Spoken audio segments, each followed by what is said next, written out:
आज पढ़ते हैं व्हीटस्टोन सेतु। सबसे पहले बनाते हैं इसका चित्र।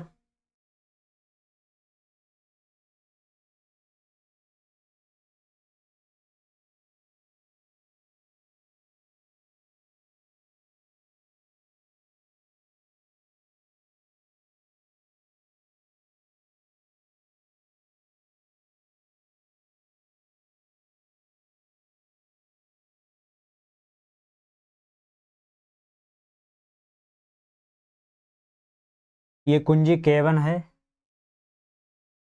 ये कोई सेल है E।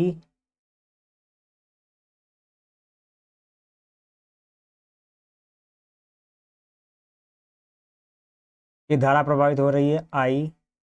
ये दो भागों में बट जाती है, ये I1 और ये है I2।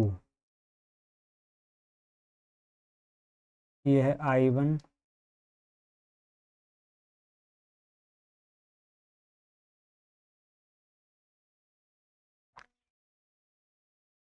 ये है I2।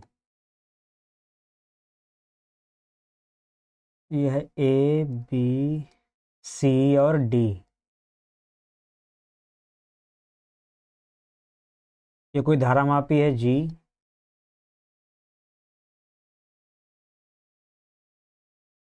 ये कुंजी है K2, दूसरी कुंजी है ये हो गया P।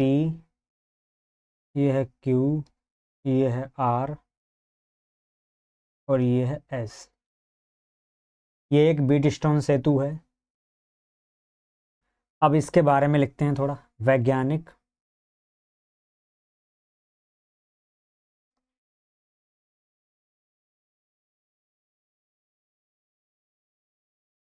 व्हीटस्टोन ने चार प्रतिरोधों व्हीटस्टोन ने चार प्रतिरोधों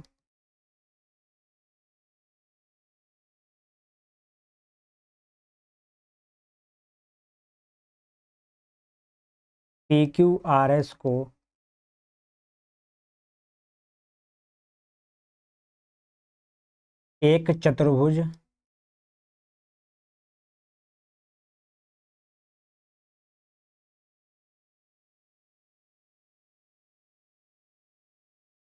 एक चतुर्भुज ABCD के रूप में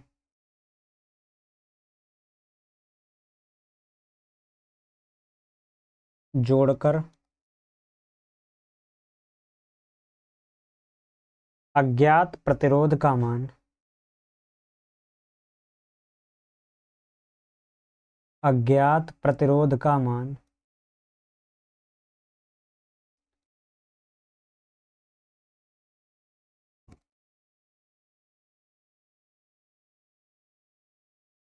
ज्ञात करने की युक्ति को समझाया।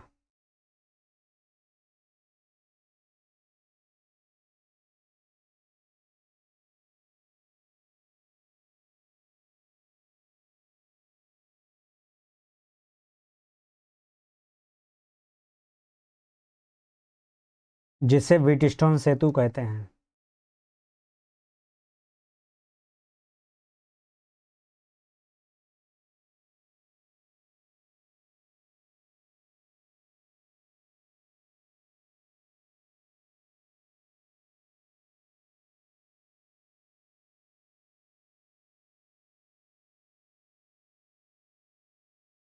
तो वैज्ञानिक व्हीटस्टोन ने चार प्रतिरोध हैं इसमें P और Q, R और S, चार प्रतिरोधों को एक चतुर्भुज ABCD के रूप में जोड़कर अज्ञात प्रतिरोध का मान ज्ञात करने की युक्ति को समझाया, जिसे हम क्या कहते हैं, व्हीटस्टोन सेतु कहते हैं।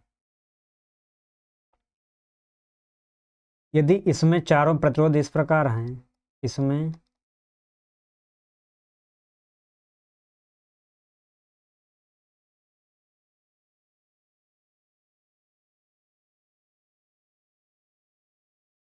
इसमें चारों प्रतिरोध इस प्रकार हैं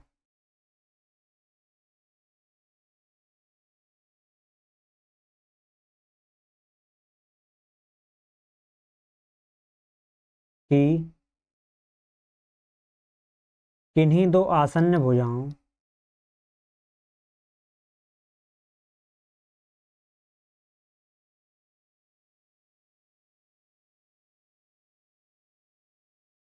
आसन्न का मतलब होता है आमने सामने।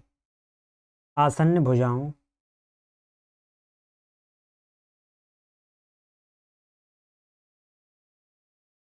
आसन्न भुजाओं के प्रतिरोधों का अनुपात बराबर है। आसन्न भुजाओं के प्रतिरोधों का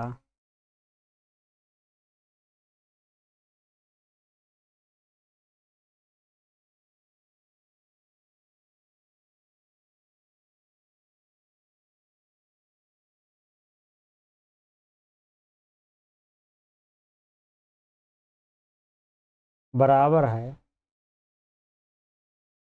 तो धारामापी में शून्य विक्षेप की स्थिति होने पर, तो धारामापी में अगर ये बराबर हैं,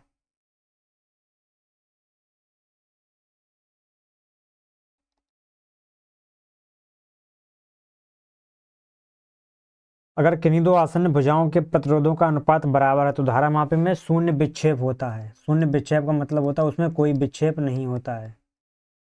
शून्य विक्षेप होता है।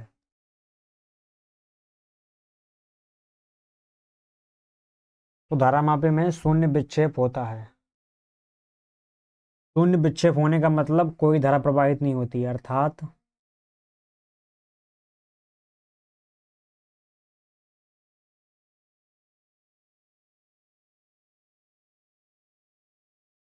कोई धारा नहीं बहती।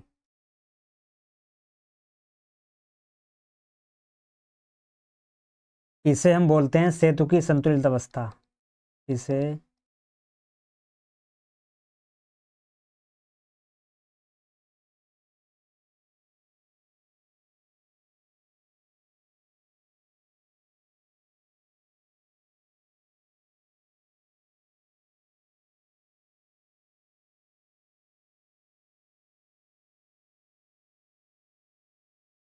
इसमें चारों प्रतिरोध इस प्रकार हैं कि किन्हीं दो आसन्न भुजाओं के प्रतिरोधों का अनुपात बराबर है अगर, तो धारामापी में कोई विक्षेप नहीं होता है। शून्य विक्षेप होने का मतलब कोई विक्षेप नहीं होता है। अगर विक्षेप नहीं होगा तो कोई धारा प्रवाहित नहीं होगी इसमें, इसमें कोई धारा भी नहीं होगी और इसे हम बोलते हैं सेतु की संतुलित अवस्था। तो P/Q बराबर R/S। P और Q का अनुपात R और S के अनुपात के बराबर होता है। इसे हम कहते हैं सेतु की संतुलित अवस्था। अब इसका प्रूफ देखते हैं। अब देखते हैं इसका प्रूफ। तो सबसे पहले हम पहला पास देखते हैं। ये एक पास बन रहा है ABDA, ये पास एक है। तो बंद पास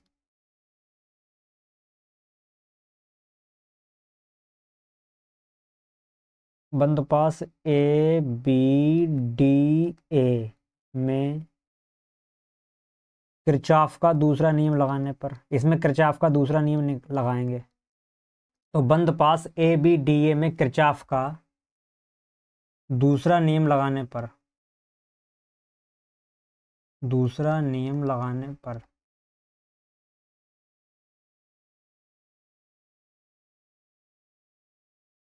तो पास ABDA में किरचॉफ का दूसरा नियम लगाएंगे। तो सबसे पहले देखेंगे धारा। इसमें धारा है I1,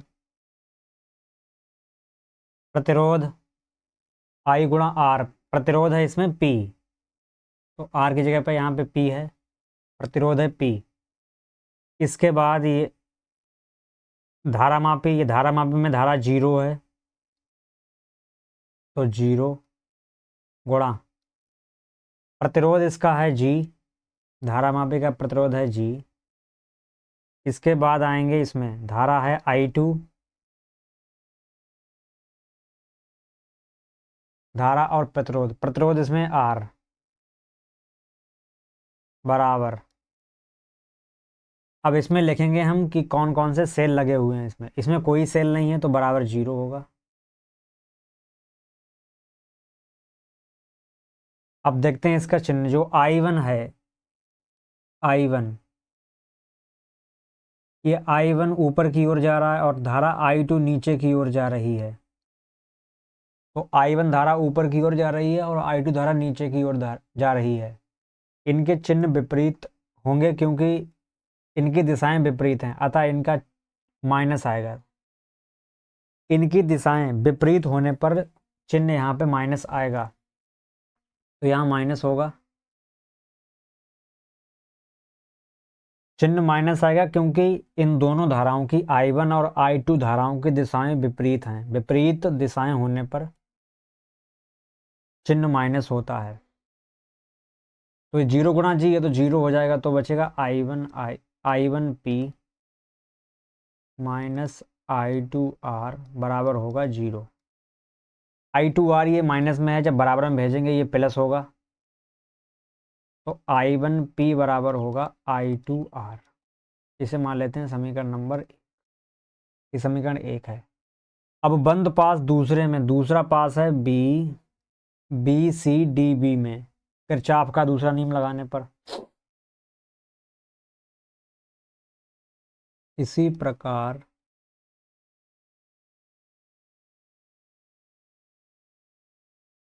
बंद पास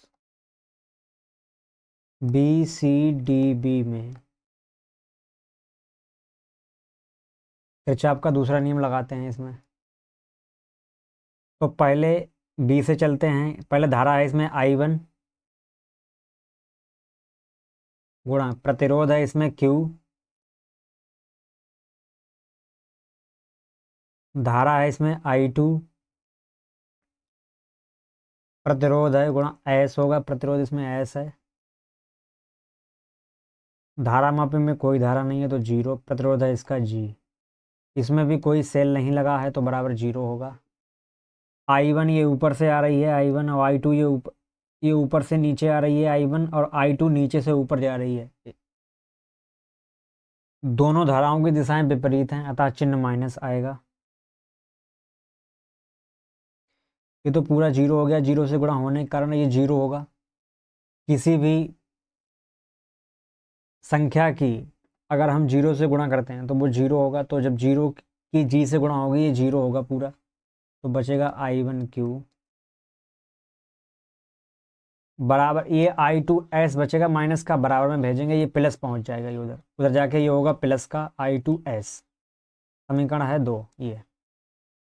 अब समीकरण 1 को समीकरण 2 से भाग करेंगे। समीकरण 1 को समीकरण 2 से भाग करने पर तो इधर वाली है I1P आएगा, इसमें I1P, और बटे में इसमें आएगा I1Q बराबर, ये बराबर है I2R, बटे में आएगा I2S। I2 से I2 कट जाएगा, I1 से I1 कट जाएगा, तो बचेगा P बटे Q बराबर R बटे S। इसे ही हम बोलते हैं सेतु की संतुलित अवस्था। P बटे Q बराबर R बटे S ही लाना था हमें। इसे ही हम कहते हैं व्हीटस्टोन सेतु की संतुलित अवस्था। ये हो गया इसका प्रूफ।